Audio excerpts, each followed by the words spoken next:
¿Cómo fue creándose un sistema de entrenamientos deportivos como el que conocemos hoy en día? Antes del siglo XX, el aprendizaje del boxeo tenía más que un sistema de defensa personal y lucha que un deporte como el que conocemos hoy en día. Pero, ¿cómo se llegó a los entrenamientos que tenemos en la actualidad?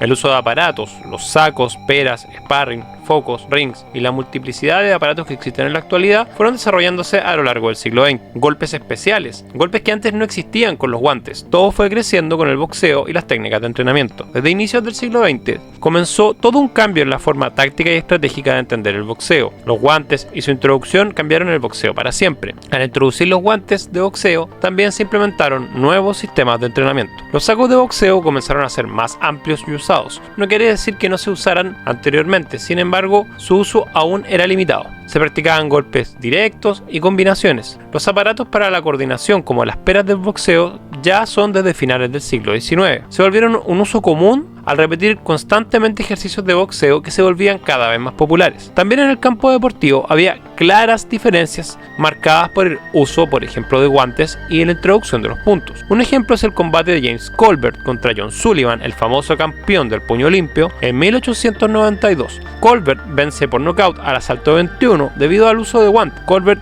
fue mucho más rápido al sostener constantemente un jab sobre Sullivan, que venía de otro boxeo, el estilo prize fighting, con movimientos más sólidos dirigidos al cuerpo, técnicas de luchas, derribos, pero era un boxeo que transcurría en otra velocidad, una muy distinta a la que imprimió James Colbert. Pero ¿cómo se llegó a esto? En primer término, la alimentación cambió. Ya no eran galletas con vinos, las de Daniel Mendoza del siglo XVIII. Las carnes magras, incluso algunas sustancias como la taurina que comenzaron a ser utilizadas por el ciclismo a inicios del siglo XX, también se introdujeron en las disciplinas deportivas. Asimismo, entrenamientos específicos con bandas elásticas, que en la época eran cámaras de bicicleta o las pequeñas ruedas que tenían los autos, con las que se aumentaba la velocidad y potencia de los golpes. Asimismo, la introducción del jab cambió el sistema de guardias. Durante el prize fighting, la guardia cambiaba constantemente de derecha a izquierda realizando intercambios constantes. Así la defensa podía mantenerse en un constante golpeo. Pero con la introducción de los guantes, estas técnicas cambiaron. Ahora las paradas de combate y desvío a mano adelantada podían realizarse de manera más efectiva y rápida, sin tener tantos movimientos. Esto también significó el fin de las técnicas de lucha, ya que primero las técnicas de Queensberry las prohibían y segundo, los guantes evitaban hacer agarres efectivos como eran a mano limpia. Por lo tanto, otra parte del sistema de entrenamiento fue cambiando, volviéndose más efectivo en el intercambio de golpes. Esto en parte se debía a la necesidad de hacer del boxeo un deporte, evitar las graves lesiones oculares de la época del prize fighting donde eran comunes. También se buscaba hacerlo más fluido para poder crear un sistema de puntuación más claro que simplemente ganar por nocaut. Otra cosa que fue fundamental fue la introducción de los puntos. Cambiaron la percepción que proponía el siglo XIX. Los intercambios sin guardias compuestas mejoraron la defensa al estar más pendiente de los puntos, de evitar ser puntuado. Creó técnicas y desplazamientos más veloces. Esto afectó todos los deportes de contacto de la época, como por ejemplo el esgrima, que a comienzos del siglo XX comenzó a practicarse con puntuaciones y protecciones corporales, con espadas sin filo, con la notable excepción de Alemania, donde se siguió usando el sable para lo que se llamaba duelos de primera sangre, donde se detenía este encuentro, por razones obvias. Esta regulación de los deportes también afectó a la lucha libre, donde fueron eliminándose las técnicas de piernas, estrangulaciones, para evitar graves lesiones que pudieran derivar de la manipulación de articulaciones. Así las disciplinas de defensa personal o combate fueron transformándose en deportes, en lo que Norbert Elias llama el proceso civilizatorio.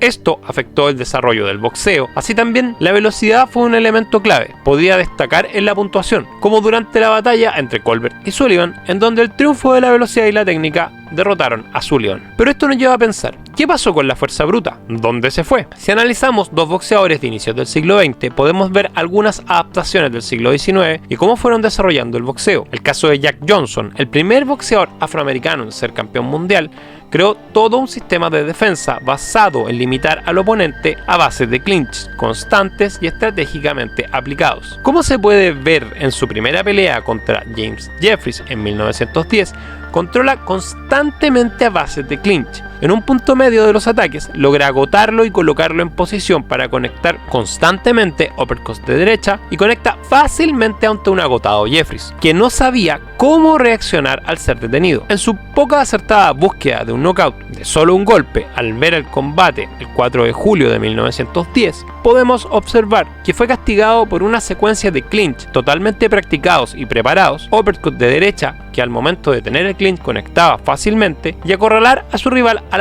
contra las cuerdas a la larga distancia, donde Jeffries ya se notaba muy agotado. Terminó por derrotarlo por nocaut, haciendo una transición de la lucha del siglo XIX al clinch del box siglo XX. En todo este esquema táctico para enfrentar la pelea es fruto de los nuevos sistemas de entrenamiento. Jack Johnson, quien sin duda conocía el prize fighting, comprendió que debía darle una evolución. De esta manera creó un sistema donde pasó de los clásicos candados de lucha, el catch wrestling, este estilo de lucha británico, en donde se controlaba al oponente para luego someterlo en el suelo, pasando a una evolución de esta técnica. Lo sorprendente en el caso de Johnson es que adaptó el uso de los guantes, controlando a su oponente con un firme clinch que controlaba sus antebrazos y lo hacía desgastarse constantemente para quedar en una posición para conectar poderosos uppercuts de derecha y directos de derecha.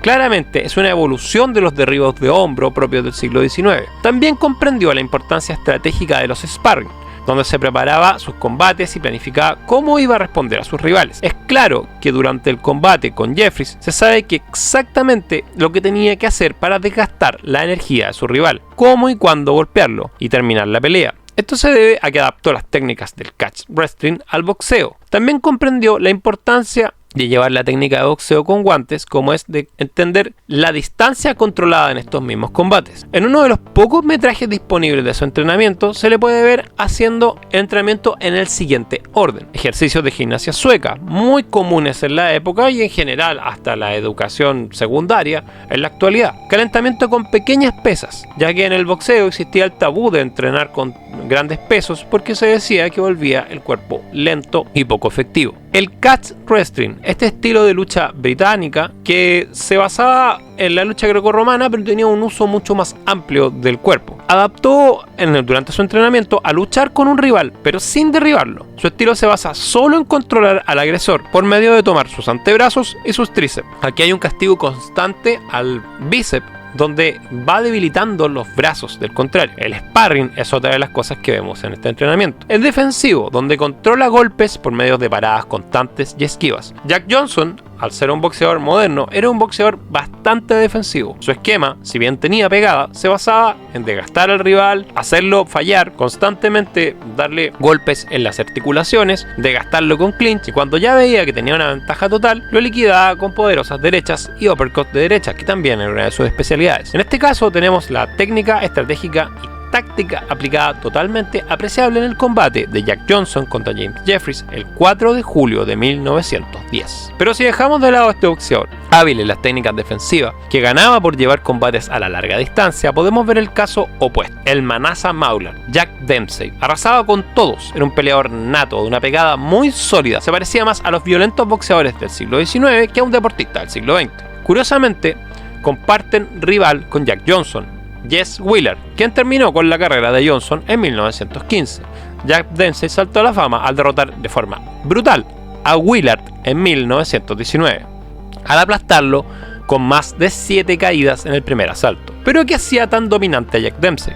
Efectivamente tenía una pegada muy sólida, pero esta estaba potenciada por ejercicios prácticos para fortalecer su espalda, con mazos industriales con los que golpeaba un enorme yunque o cortaba leña, trabajando específicamente sobre su espalda, fuente de su poder. También había introducido los trotes de larga distancia, que en la época se llamaban farlek, un tipo de entrenamiento que se hacía a campo través, subiendo cerros, bajando, encontrando todo tipo de dificultades naturales. También introdujo los sparring, aparatos de sacos, peras, bandas elásticas. Es uno de los primeros boxeadores que tenemos imágenes entrenando con bandas elásticas y pesas ligeras. Si bien el estilo de combate de Dempsey no era tan táctico como el de Johnson, su dominio técnico se reducía a los pocos golpes, principalmente la capacidad de conectar poderosos ganchos y introducirse en la guardia de un oponente. Un boxeador con las particularidades del siglo XIX, pero potenciado con las técnicas de los años 30. Si pensamos que la primera pelea titular con guantes ocurrida en 1892 entre Sullivan y Colbert, habían transcurrido casi 27 años a su combate en 1919 con Willard, o sea que la técnica de boxeo con guantes había mejorado de forma notoria. Dempsey, con una fuerte pegada natural pero entrenada de forma específica, ya sea por ejercicios de balón, martillo y aparatos, alcanzó una capacidad noqueadora nunca antes vista. También su técnica de pelea a corta distancia, además de ser comercialmente atractiva, era una forma del desarrollo del boxeo moderno. Su capacidad de introducirse en la guardia de los rivales más altos y castigarlos en distancia corta era parte de la evolución del boxeo y hacer entrenamientos más efectivos, en donde la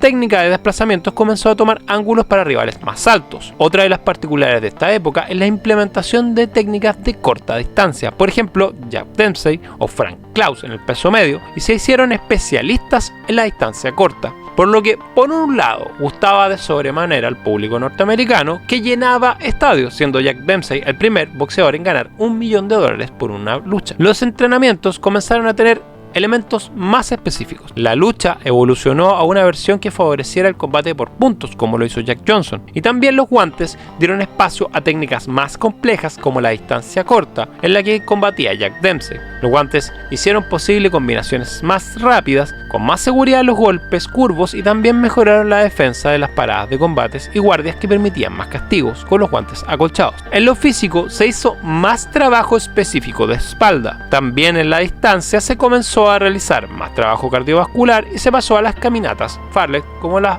comenté recientemente. Por último, se trabajó en lo técnico, tomando en cuenta los sparring dirigidos especialmente a los rivales que se iban a enfrentar, sacos de boxeo, peras, y esto terminó por tener una mejor noción específica del boxeo, alejándose definitivamente del boxeo del siglo XIX, eliminando la lucha y multiplicando la cantidad de golpes. Otro de los elementos que fue fundamentales para desarrollar el boxeo profesional en esta época y las técnicas propias de él fue la profesionalización total del deporte. Si bien en el siglo XIX existían personas como John Sullivan que eran profesionales y vivían del boxeo, eran bastante pocas. Más que nada, los combates estaban realizados al prize fighting. Esto significa había un premio, un reparto del 80-20, y el premio se realizaba según se diera la ocasión o hubieran personas dispuestas a apostar. En el siglo XX lo que se crea es un sistema de deporte con comisiones que van realizando peleas de manera regular. Por lo tanto, un boxeador exitoso, por ejemplo Jack Dempsey o Jack Johnson, tenían tiempo completo para entrenarse solamente en el boxeo y no tener trabajo de medio tiempo como había sucedido durante el siglo XIX. Entonces esto provocó